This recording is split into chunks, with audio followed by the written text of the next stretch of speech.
hari ini kita akan dengar firman Tuhan bersama-sama. Saya akan bacakan ayat yang kita akan melandasi kita untuk kita hari ini merenungkan. Filipi pasal 4 ayat yang ke-13. Filipi 4 ayat 13. Demikianlah firman Tuhan. Filipi 4 ayat 13. Yang sudah temukan katakan amin.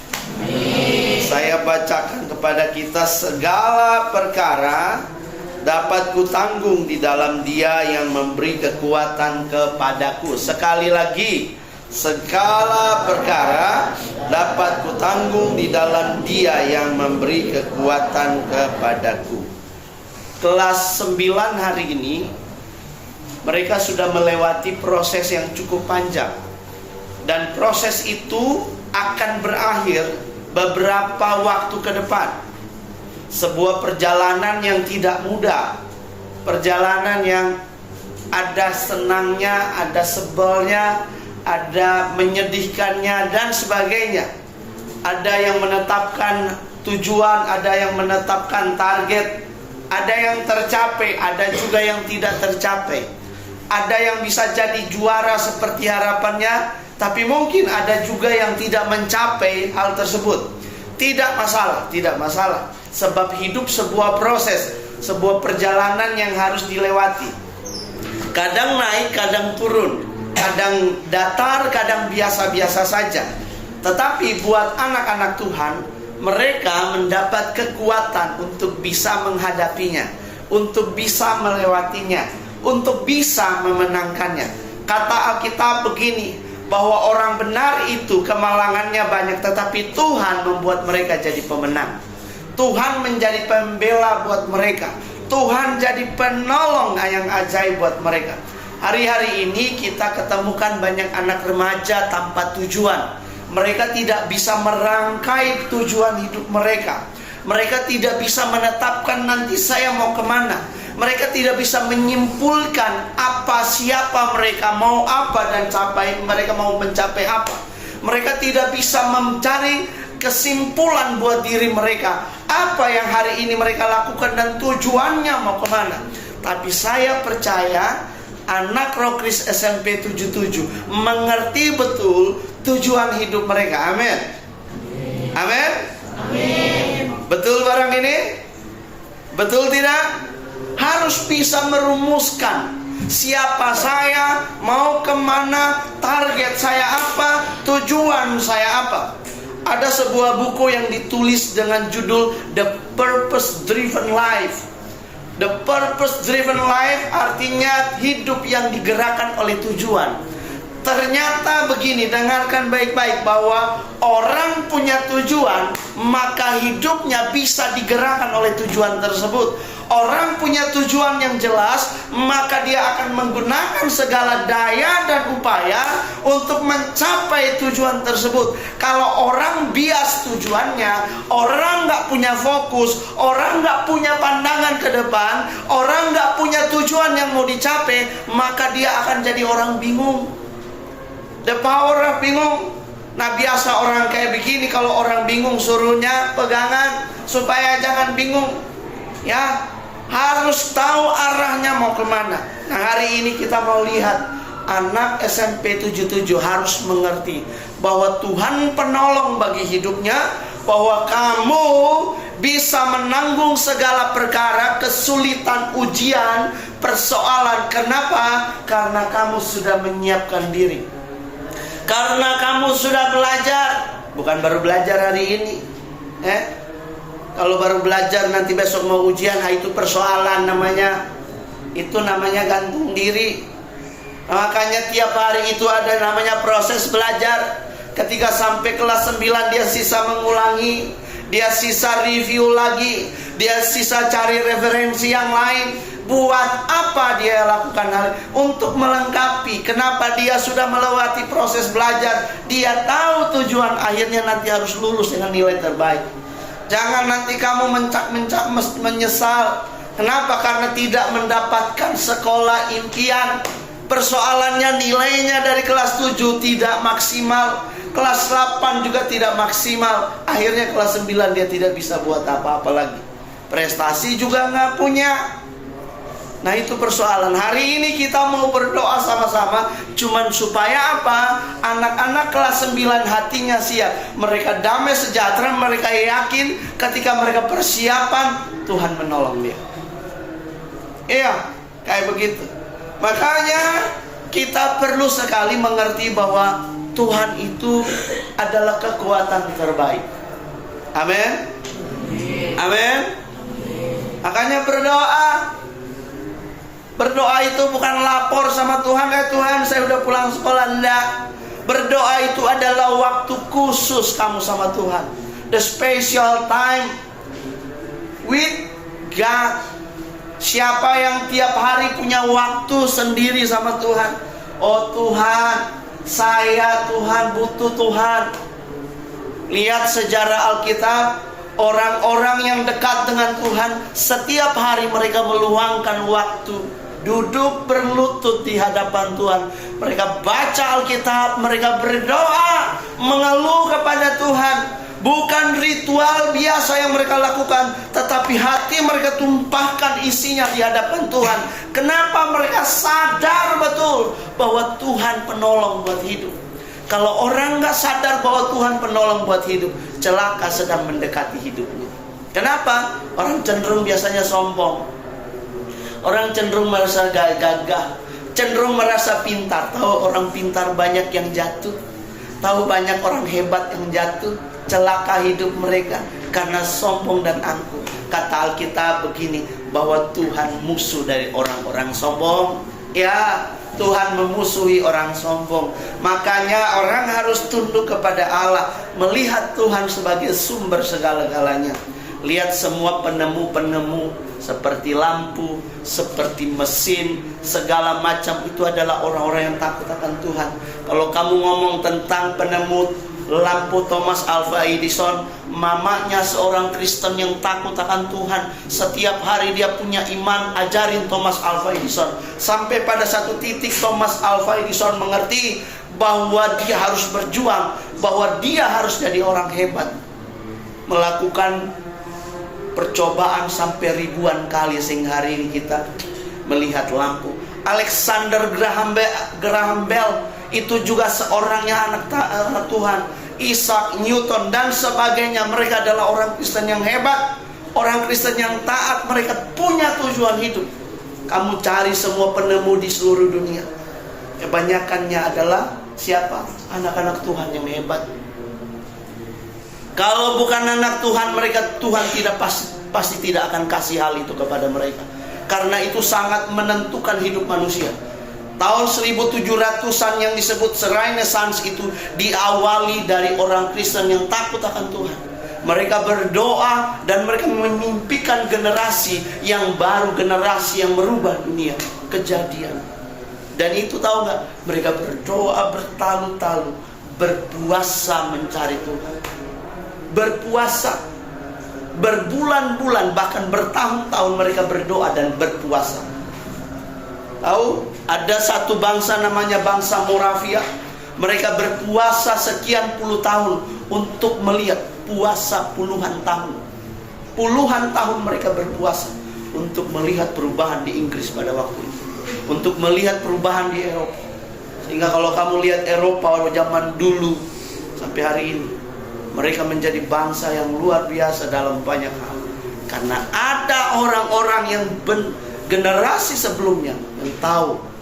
Tapi hari ini memang agak berantakan. Hari ini memang agak berantakan. Sejarah gereja ditulis dari sana, semua dari sana, dan diawali dari Injil.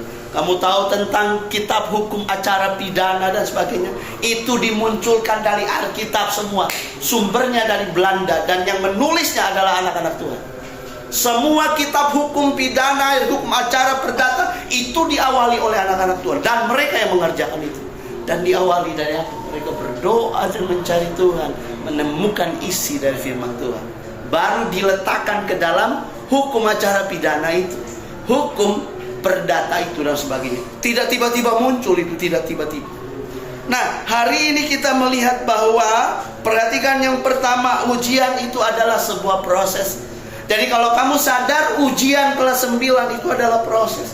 Proses untuk apa? Nanti naik kelas 10. Kelas 10 nanti. Kamu naik kelas berapa nanti? Kelas 8. Kamu harus punya nilai yang baik, kelas 7, kelas 8. Kamu yang di tengah kelas 9 semua kan? Nah, kelihatan mukamu agak lebih senior. Mukamu agak lebih senior. Ya, kelas 9 semua. Ingat ini, ujian adalah sebuah proses. Jadi ingat, tidak ada anak Kristen yang nyontek. Nyontek itu perilaku bibit dari orang yang suka korupsi, yang suka merusak. Jadi orang Kristen itu haram untuk nyontek. No. Kamu akan mendapat malu besar kalau ketika kamu tidak mengandalkan diri kamu dan kamu tidak menaruh harapan kamu kepada Tuhan. Bayangkan saja kamu nusuk ketahuan kamu nyontek, malunya minta ampun. 7 turunan loh, 6 tanjakan, 17 belokan.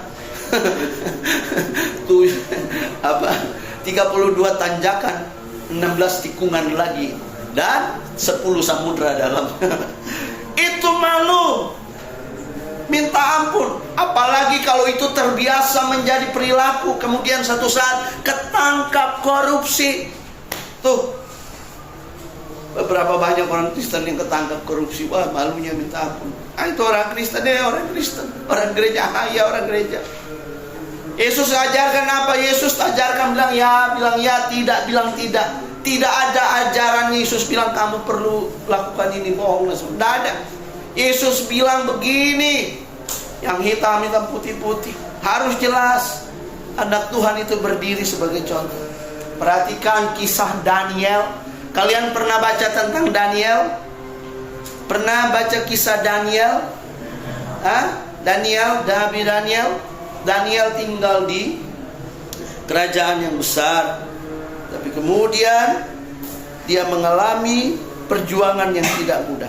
Coba satu orang bukakan buat kita Amsal pasal 3 ayat 5 sampai 6. Amsal pasal 3 ayat 5 sampai 6. Oke, coba. Siapa yang di depan boleh? Amode. Nah, kamu baca. Iya, kamu. Percayalah kepada Tuhan dengan segenap hatimu, dan janganlah bersandar kepada pengertianmu sendiri. Akuilah Dia dalam segala lakumu, maka Ia akan meluruskan jalanmu. Hebat kali Tuhan bilang. Dia bilang percayalah kepada Tuhan dengan segenap hati. Oh, Pak Abraham, berarti kalau saya udah percaya Tuhan gak perlu belajar. Bukan begitu, Fulgoso. Tapi yang kamu harus lakukan gini, lakukan bagian kamu, belajar dengan sungguh-sungguh, lalu percaya kepada Tuhan dengan segenap hati. Jangan andalkan diri sendiri, merasa kuat dan mampu, merasa hebat. Enggak, kayak gitu. Ada tokoh dalam Alkitab namanya Simpson. Dia adalah seorang hakim. Dia orang yang luar biasa, orang yang punya tenaga hebat.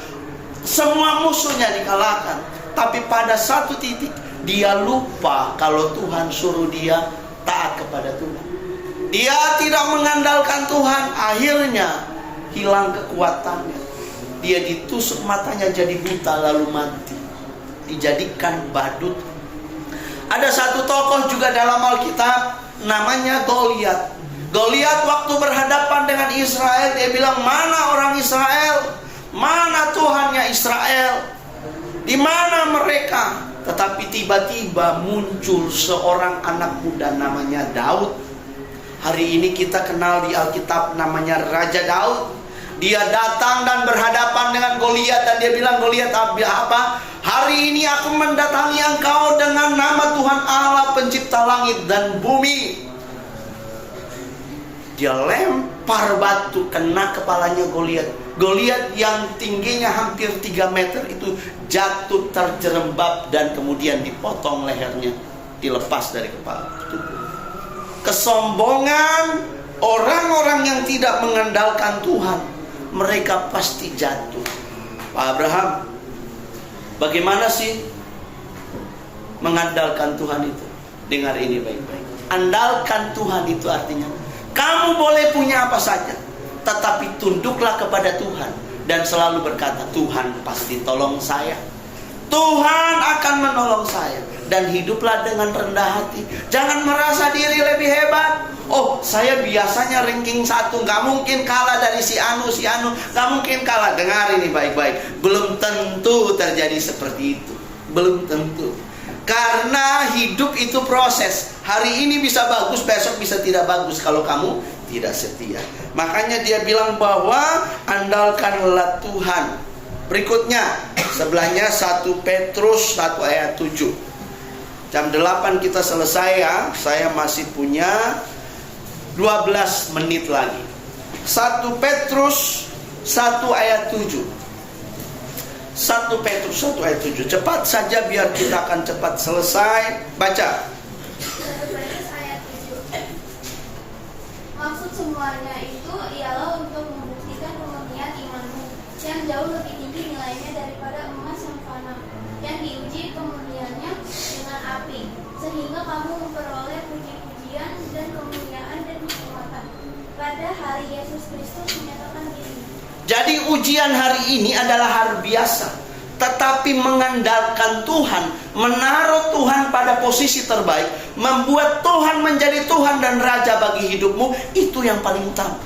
Nanti ujiannya itu nanti berikutnya. Jadi Tuhan akan melihat, siapa namamu nak? Kamu yang tadi lagi menguap, bukan yang belakang 1, 2. Ya kamu, ya betul. Namamu siapa?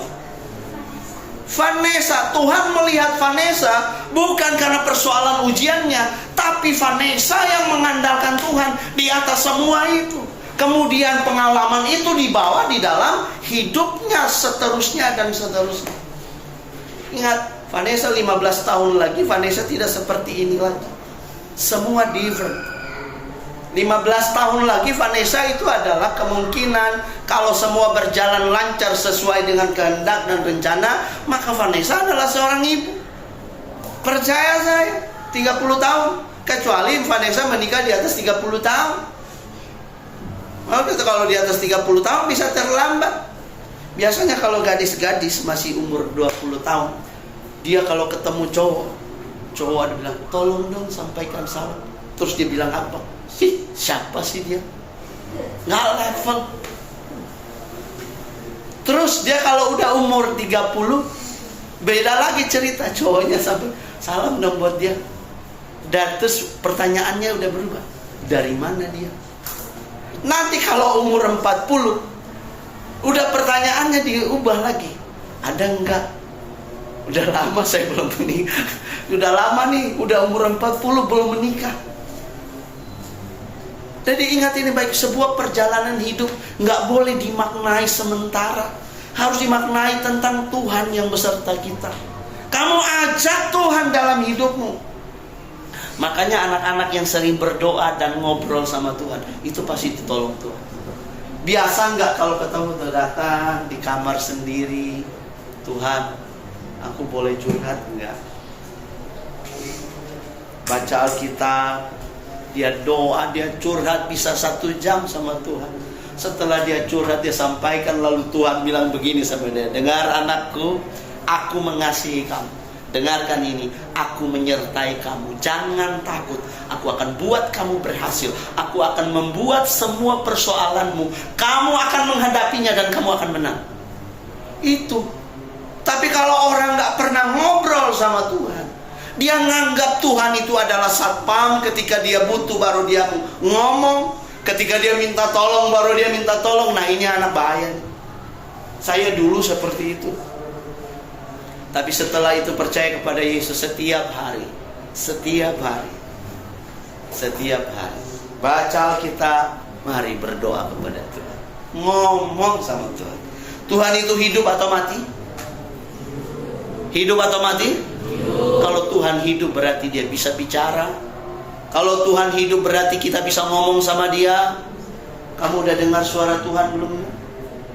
Pernah dengar suara Tuhan? Abraham jangan gitu dong. Masa kamu pernah dengar suara Tuhan? Siapa yang pernah dengar suara Tuhan?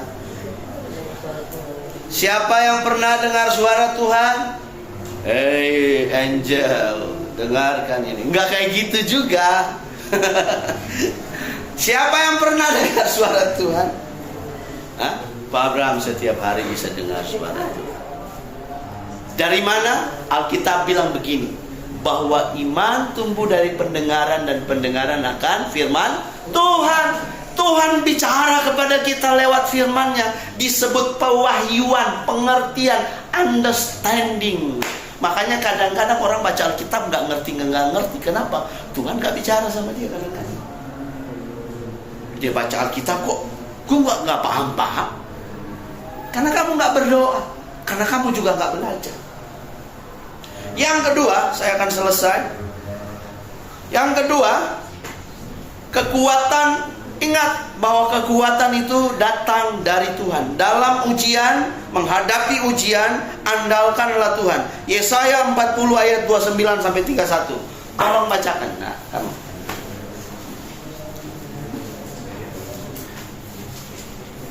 Yesaya pasal 40 29 sampai 31.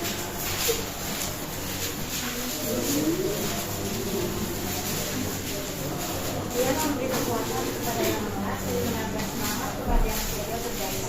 Orang-orang muda menjadi lelah dan tersenyum, dan terlemah-lemah jatuh mati. Tetapi orang-orang yang benar-benar mendapat kekuatan. Orang-orang yang menanti-nantikan dia memperoleh kekuatan baru. Nantikan Tuhan itu kayak apa? Menanti pertolongannya. Menanti itu artinya nunggu, percaya, yakin.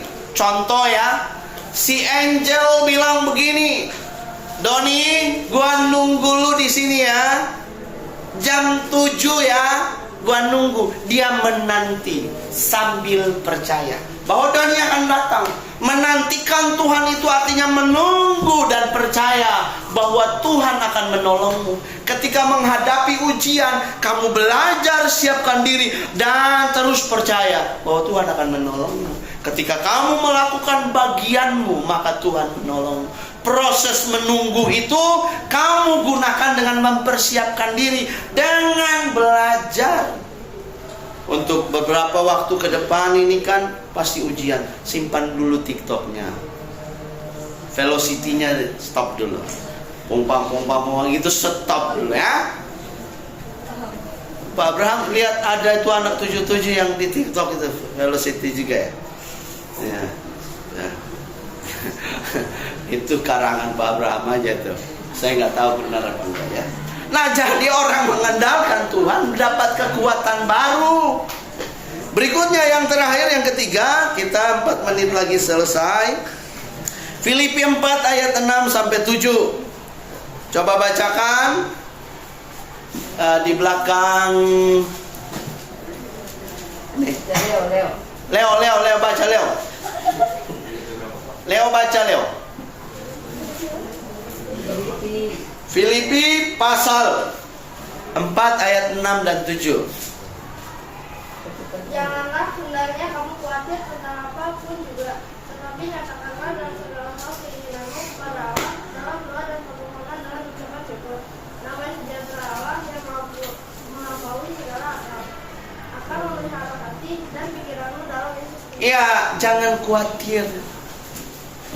Karena itu dia bilang apa? Kalau kamu mengandalkan Tuhan, maka damai sejahtera Tuhan akan diperintahkannya kepadamu. Kamu tenang, kamu confidence, kamu yakin, kamu akan menang.